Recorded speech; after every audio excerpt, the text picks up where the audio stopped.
ห้องการกวดกาและควบคุมยาเสพติดกรมยาตำรวจกระทรวงป้องกันความสงบได้เคลื่อนไหวเฮ็ดเวียกงานโฆษณาเกี่ยวกับผลให้และภัยอันตรายของยาเสพติดอยู่แขวงไซสมบูรณ์ในวันที่28กุมภาพันธ์2025ห้องการกวดกาและควบคุมยาเสพติดกรมยาตำรวจกระทรวงป้องกันความสงบได้ลงเคลื่อนไหวเฮ็ดเวียกงานโฆษณาเกี่ยวกับพิษภัยอันตรายผลให้ของยาเสพติดอยู่แขวงไซสมบูรณ์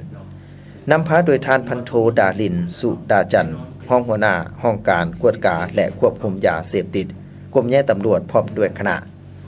เป็นเกียรติต้อนรับโดยท่านพันเอกอุไดอินสุวรรณ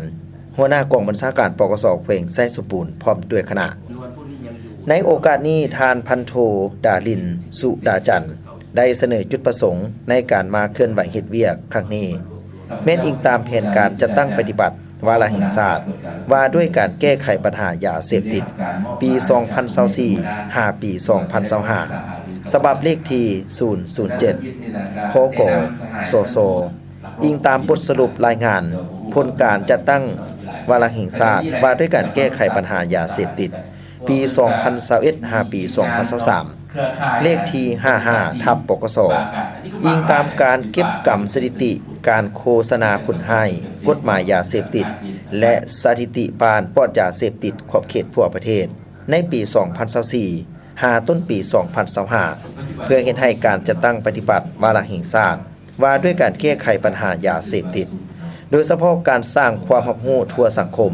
บ้านโรงเรียนสถาบันการศึกษาสำนักงานองค์การกระทรวงแขนงการและกำลังประกอบอาวุธให้ปลอดยาเสพติดบรรลุจุดประสงค์ที่วางไป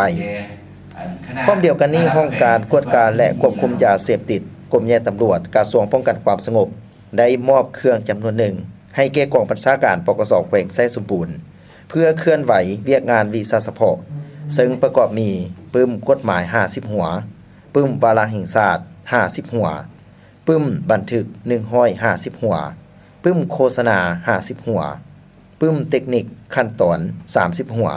โปสเตอร์ยาเสพติด200แผ่นและแผ่นพับ200ใบ